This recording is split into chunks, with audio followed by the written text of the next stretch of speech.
Alright, so we're going to be using a standard tuning here, E, A, D, G, B, E, and I'm going to be showing you two different methods of doing this. One method, which is using a capo here at the first fret, and that's for if you want to match the exact recorded key. It's kind of an unusual key, and there's a lot of opens being strummed there, so we're going to have to use a capo to get that. But I'll also show you another method that doesn't use a capo, but it'll be a half step lower pitch than the recorded version. So two different methods here, depending on if you care about the key or not, and if you like using capos or not. So it'll be up to you, but essentially it'll be the same thing, just kind of relative to what the capo's doing. But for the tabs here, it'll help with that. So this initial method with the capo at the first fret, we start here, and it's a real kind of unusual chord here because the bass is, doing its thing, and these chords are kind of like inversions of stuff that's happening. So the shape is pretty easy. We start here at 6 fret here on the E, 6 on the A, and the 5 on the D. And I'm doing just the objective actual frets, not relative to the capo, okay? So we're doing 6E, 6A, 5D, and then the capo is holding down the ones on the G, B, and E, and it'll be doing that for the whole progression. Alright, so we'll have 6, 6, 5, ones. A real cool sounding chord. And like I said, with the relative to what the bass is doing, this chord is a G minor 11 with a flat 9, flat 13, and then a B flat on top. Alright, so it's this kind of unique compounded inversion type deal.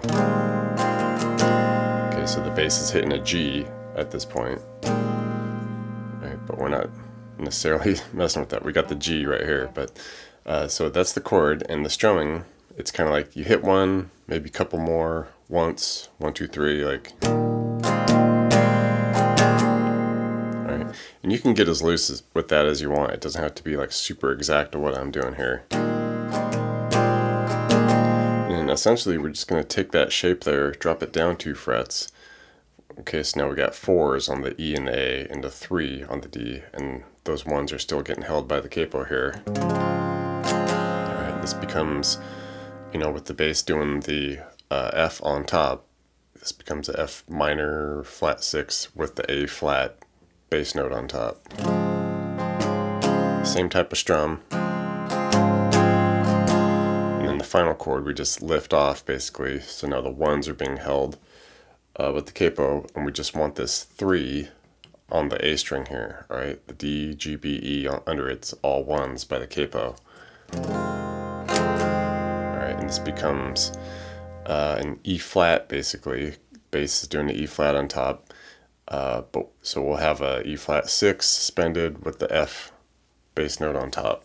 And with this one, we kind of give it a strum, 1, 2, 3, and we're going to do a little slide up here where we take our 3, hit it, slide it up to 5, do a few strums there, slide that 5 up to 6, and then just strum that out.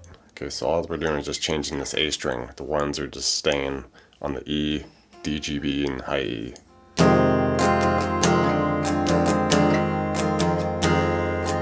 Alright, and we just kind of stay at that 6 there on the A. Alright, and with the capoed version here, other than that, for the bridge, we would just kick on some gain, and it just switches to like a power chord thing, where we'll be here at the 4th fret with 6 on the A and D for this A flat power chord. Okay, down 1 fret to the G at the 3 and 5s, and then just lift off for the F power chord. So we got the 1 on the E here, 3 on the D and G, or the A and D, sorry. Alright, and it just kind of holds that F twice as long. Alright, so like I said, without the capo, now we're going to be a half a pitch lower than the recorded version, and it's the same shapes and all that. We're just going to be a fret lower now. Alright, so we'd have the 5 on the E and A, 4 on the D, and we're just going to have opens on the G and B now. Okay, same chord, just a half step lower now. And this benefit of this is, like, if you don't like using capos, this is for you. So, you know, you just don't mind being a half a pitch lower. Okay, same, everything's the same, we're just 1 fret lower. 5s with the 4, drop down to 3s with the 2, open GBE, and then a big,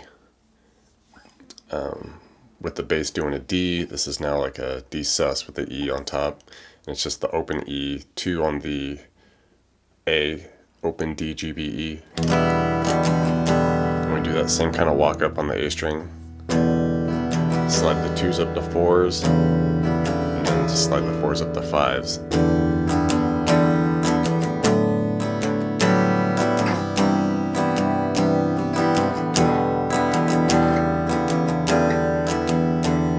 Alright, and the power chord bridge, same thing, just a fret lower.